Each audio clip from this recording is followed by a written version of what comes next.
teman-teman di lapangan ini sudah optimal ya dalam bekerja ya. Justru saya melihatnya bukan dari sisi teknis penanggulangan, tapi lebih ke sisi regulasi yang kadang kami sebagai pengusaha itu merasa kebingungan. Ketika ada mekanisme pembatasan, PPKM dan segala macam, kami melihat teman-teman saya, Satgas itu sudah optimal. Cuma kadang outputnya kadang kurang positif menurut saya sebagai pelaku usaha. Menurut saya kayak mubadir dan setengah-setengah.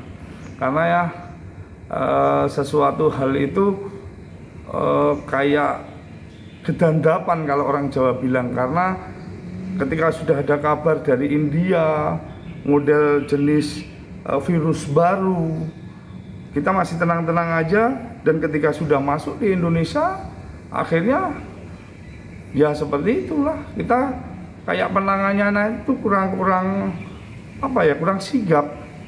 Walaupun saya tidak mau itu ya, tidak memungkiri pemerintah sudah sangat bagus untuk mengeluarkan dana yang begitu luar biasa, tapi kayak mubadir dan setengah-setengah. Pakai masker, cuci tangan, terus jaga jarak, kira-kira itu sudah bagus.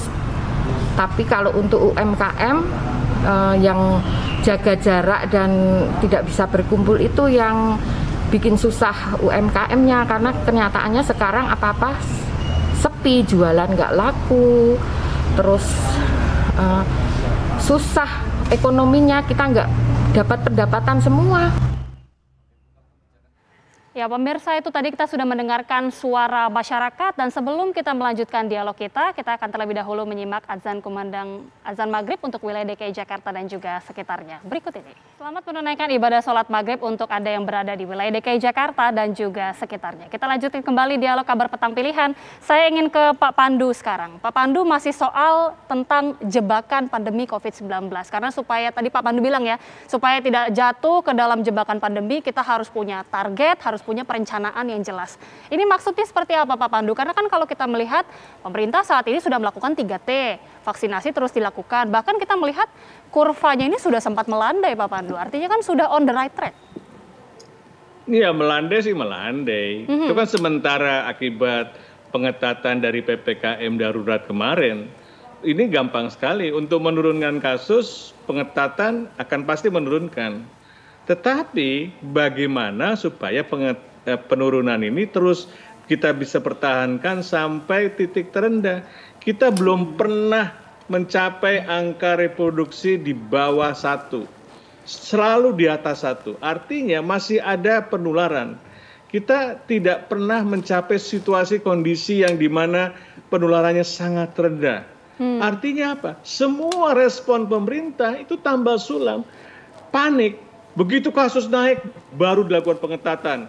Kasih nama pengetatan darurat. Kita nggak bisa mengatasi pandemi dengan tambal sulam, responsif, nunjuk Pak Luhut, dan sebagainya. Kita harus punya planning. Bagaimana negara Indonesia punya Badan Perencanaan Pembangunan Nasional, punya DPR, punya banyak ahli, tidak punya rencana yang solid untuk mengatasi pandemi. Kalau begini caranya, itu akan naik turun, naik turun, naik turun.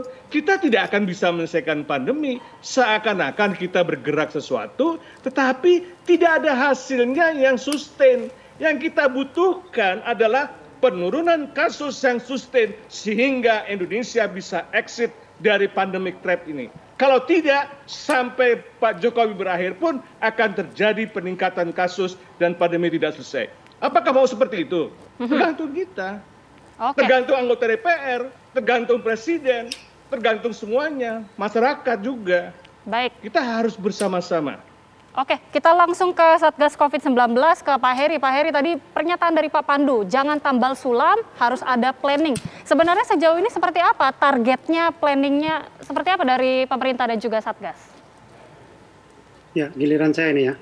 Silakan.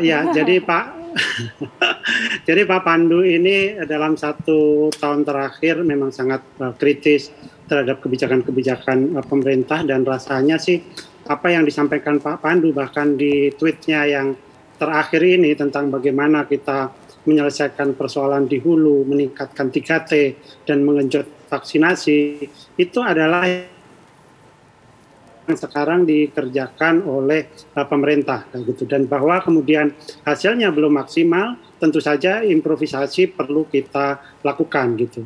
Jadi selama periode pengetatan ini ya, PPKM darurat maupun level 4, sebenarnya testing ini juga terus naik ya, terus meningkat hingga di atas 250, kendati belum sampai ke target yang ditetapkan oleh pemerintah sendiri. Memang situasi di lapangan itu sering memaksa kita untuk melakukan penyesuaian-penyesuaian. Tapi rasanya bahwa kita semua bersepakat bahwa menyelesaikan kasus COVID-19 ini memang harus dimulai dari hulunya.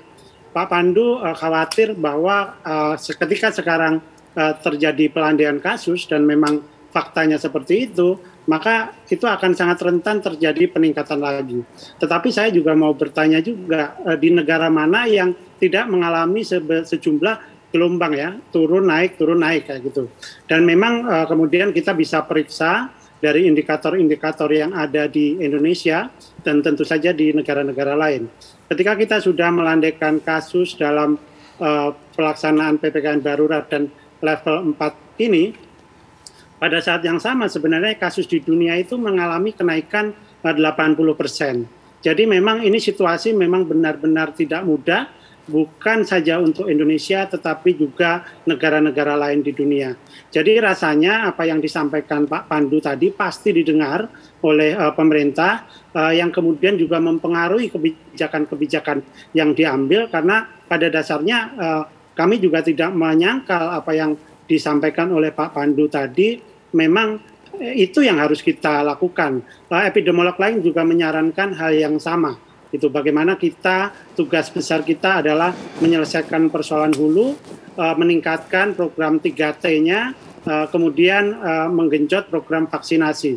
Saat ini sudah 60 juta dosis vaksin disuntikan, 40 juta ke dosis tahap pertama, kemudian yang 20 juta sudah 2 kali penyuntikan. Mudah-mudahan bulan Agustus ini karena ketersediaan vaksin juga tinggi, itu juga bisa ditingkatkan. Demikian Mbak Gita. Ya, saat ini skema yang dilakukan pemerintah adalah PPKM level 4 meskipun ada beberapa level-level yang lain. Kita tahu bahwa PPKM level 4 ini akan berakhir besok tanggal 2 Agustus. Kemudian bagaimana langkah ke depannya supaya tidak dikatakan seperti yang Pak Pandu bilang tadi, Indonesia tidak jatuh ke dalam jebakan pandemi. Seperti apa? Bisa dijawab usai jeda sesaat lagi. Kami kembali.